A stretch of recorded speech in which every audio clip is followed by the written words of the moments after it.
Les identités trigonométriques, ce sont des équations qui sont toujours vraies, peu importe la valeur des variables qui sont utilisées, que ce soit x ou θ, donc ce seront des équations qu'on aura toujours comme des vérités qui seront énoncées. Maintenant, ces équations-là, ces identités trigonométriques-là, elles illustrent les liens qui existent entre différents rapports trigonométriques qu'on peut établir pour notre cercle. Nous, on connaît déjà sinus, cosinus et tangente. À ça, on peut ajouter les inverses multiplicatifs qui sont coséquentes, séquentes et cotangentes. Alors, coséquente, qu'on peut aussi représenter à l'aide de l'abréviation CSC. On pourrait aussi utiliser cosec. À l'occasion, vous allez pouvoir voir ça dans différents ouvrages. Alors, coséquente de x, c'est le rapport inverse multiplicatif de sinus. Donc, c'est pour ça qu'on dit que la coséquente, c'est 1 sur sin. La séquente, c'est l'inverse multiplicatif du cosinus, donc 1 sur cos. Et la cotangente, qui est le rapport inverse multiplicatif de la tangente. Comme tangente, c'est déjà sin sur cos. En prenant l'inverse multiplicatif, on obtiendra cos sur sin. Donc, on va avoir beaucoup plus tendance à écrire cette version-là pour cotangente qu'écrire celle qui est 1 sur tan. Ça va?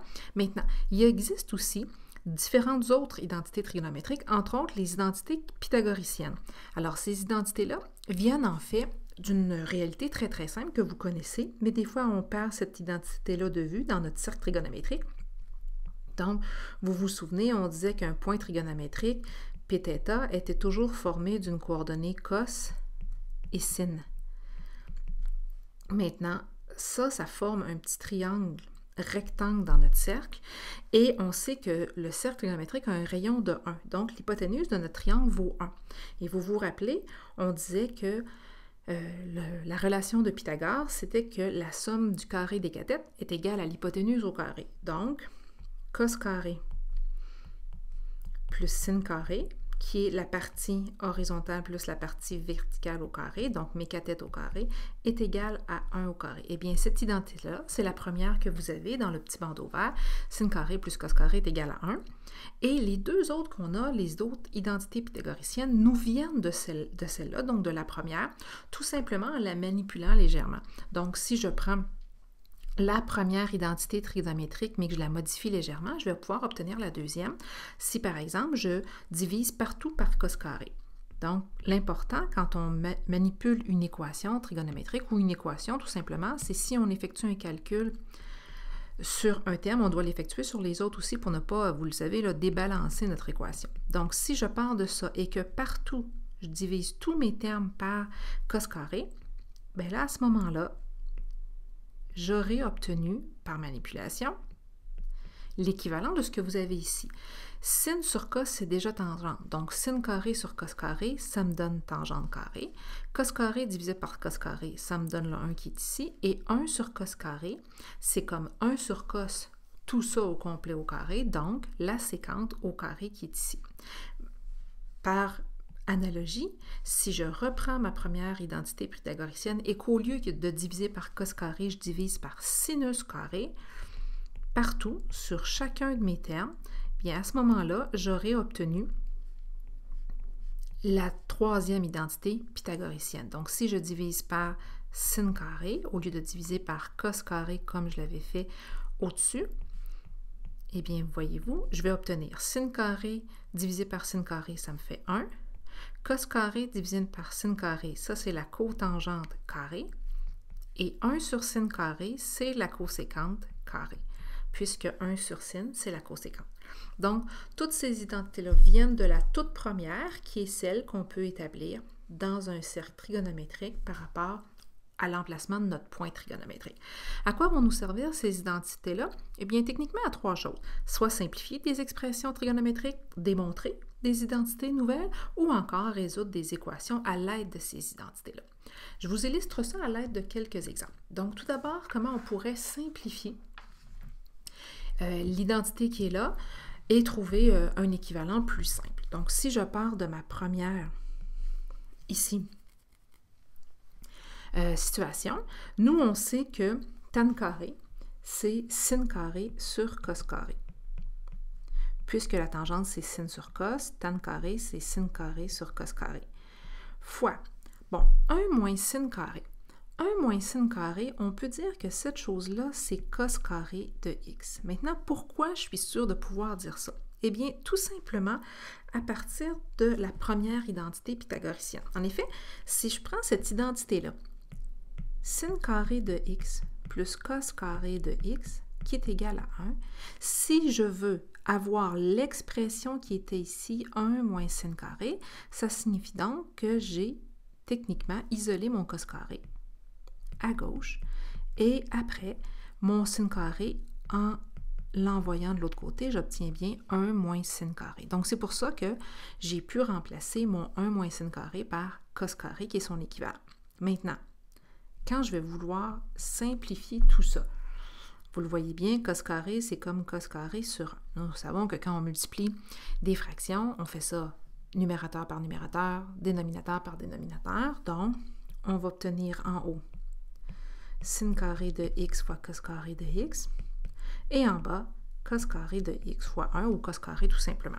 Maintenant, les deux termes qui sont là se simplifient, puisqu'on a une multiplication qui unissait tout ça, et il nous reste sin carré de x tout simplement. Donc, on peut dire que l'expression qu'on avait au départ, son équivalent, c'est sin carré de x. Pour la deuxième, qui est ici en bas, cos carré de x fois coséquente carré de x fois cotangente carré de x, on va pouvoir écrire ça autrement, donc utiliser nos équivalents qu'on avait vus il y a quelques instants.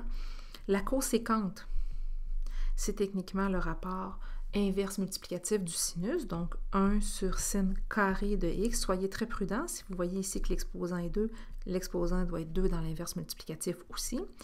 Et la cotangente au carré, on va pouvoir dire que c'est cos carré de x sur sin carré de x. Chacun doit avoir le carré.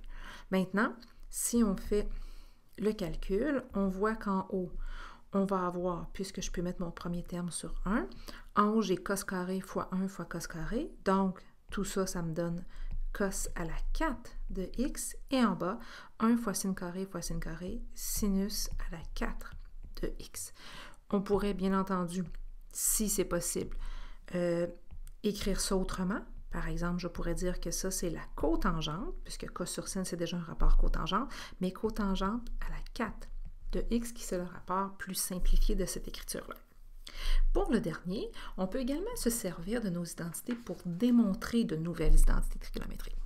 Un petit truc en passant, il est toujours plus facile quand on cherche à démontrer de nouvelles identités trigonométriques de partir du côté qui est, en tout cas, qui nous semble le plus laid des deux. Sin fois tan, c'est beaucoup trop simple. On ne peut pas vraiment faire beaucoup de choses avec ça. Par contre, si on part du côté qui nous semble le plus laid, c'est-à-dire sécante carré fois cos moins cos, d'habitude, c'est de ce côté-là que le travail va être le plus simple à effectuer. Pas que c'est impossible de partir de l'autre côté, mais l'expérience m'a démontré que c'est toujours de ce côté-là que c'est plus facile à faire. Donc, si je pars de ce côté-là, ce que j'observe tout d'abord, et je pense que vous êtes capable de l'observer vous aussi, c'est que dans les deux cas, j'ai dans mes deux termes un terme en cosinus. Donc, je vais faire ce qu'on appelle une mise en évidence simple. Je vais placer en évidence mon terme cosinus. Et là, qu'est-ce que j'ai? Cosinus de x fois sécante carré me donne bien mon premier terme, moins 1. Parce que si je refais l'opération, si je redistribue ma multiplication, j'obtiens bien le terme qui était au-dessus. Ça va? Donc, j'ai effectué ma mise en évidence simple de la bonne façon.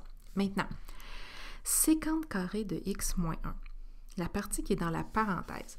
Cette partie-là, je vais pouvoir la simplifier à l'aide de la deuxième identité pythagoricienne. Pourquoi?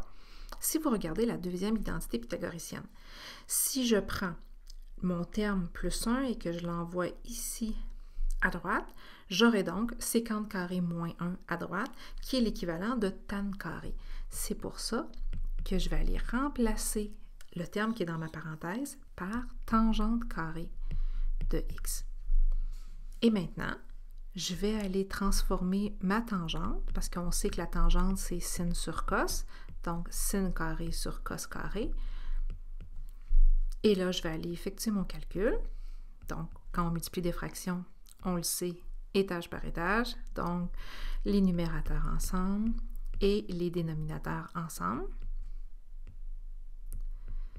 Et là, voyez-vous, vous allez avoir votre terme en cos en haut qui va aller se simplifier avec un des cos en bas, puisqu'on avait cos carré. Il va nous rester sin carré de x sur cos de x ce que je peux réécrire comme étant sin de x fois sin de x, puisque sin carré, c'est le terme fois lui-même, sur cos de x, et cet élément-là ici, sin divisé par cos, juste lui, ça c'est la tangente. Donc, je pourrais dire que ça, c'est sinus de x fois la tangente de x, tout simplement. Et avec ça, j'ai été capable de démontrer que c'était effectivement vrai que sécante carré de x fois cos de x moins cos de x, c'est égal à sin fois tan. Maintenant, on peut également se servir de nos identités pour résoudre des équations. À ce moment-là, qui dit résoudre dit aussi utiliser son cercle trigonométrique. Donc, pour résoudre, je vais dans un premier temps partir de mon équation et essayer de la manipuler pour faire apparaître une des identités qu'on connaît bien. Donc ici, puisque je vois un cos carré et qu'ailleurs j'ai sin de x, j'aurai tendance à utiliser la première identité pythagoricienne. Sin carré de x plus cos carré de x qui est égal à 1. Donc mon cos carré, si je veux l'isoler, je pourrais dire que cos carré de x, c'est 1 moins sinus carré, puisque je peux envoyer ce terme-là ici à droite. Donc, je vais avoir sinus de x moins, et là, je change mon cos carré pour 1 moins sin carré de x, qui est égal à moins 1. Ensuite, sin de x moins 1 plus sin carré de x, puisque j'ai distribué le signe négatif sur ma parenthèse. Maintenant, je vais juste réécrire mes choses pour que ce soit un petit peu plus ordonné. Donc, sin carré de x plus sin de x est égal à 0. Pourquoi? Parce que le moins 1 qui est ici va pouvoir aller de l'autre côté. Donc, en faisant plus 1, j'obtiendrai 0. Et encore une fois, je pourrais, parce que j'observe que mes deux termes ils ont des termes en sinus, je pourrais faire une mise en évidence simple. Dire que ça, c'est la même chose que sin de x plus 1 fois sin de x. Et là, on sait que par multiplication, pour que quelque chose donne 0, on a deux possibilités. Les deux possibilités sont très simples. La première, c'est que mon premier terme, ce soit lui qui soit nul, donc sin de x est égal à 0, ou c'est mon deuxième terme, sin de x plus 1 qui est égal à 0, puisque par multiplication, pour que ça donne des 0, c'est l'un ou l'autre qui vaut 0, ou les deux en même temps.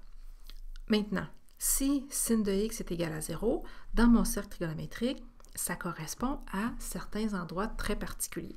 Pour que mon sin soit égal à 0, ça veut dire que la hauteur de mon point est à 0. Donc, j'ai ça pour 0 radian. J'ai ça aussi, une hauteur de 0 pour pi radian. Et je l'ai aussi pour 2 pi radian. Parce que 2 pi étant une des valeurs permises, je sais que mes solutions doivent se trouver entre 0 et 2 pi. Donc, ça veut dire que pour le premier, si sin de x est égal à 0, ça veut dire que mon x a différentes possibilités. C'est 0, c'est pi radian ou encore 2 pi radian qui répondent à ces conditions-là. Pour l'autre, si sin de x plus 1 est égal à 0, ça veut dire que sin de x est égal à moins 1. Je retourne dans mon cercle trigonométrique. Si je vais dans mon cercle trigonométrique, le seul point qui a un sinus qui vaut moins 1, c'est 3 pi sur 2.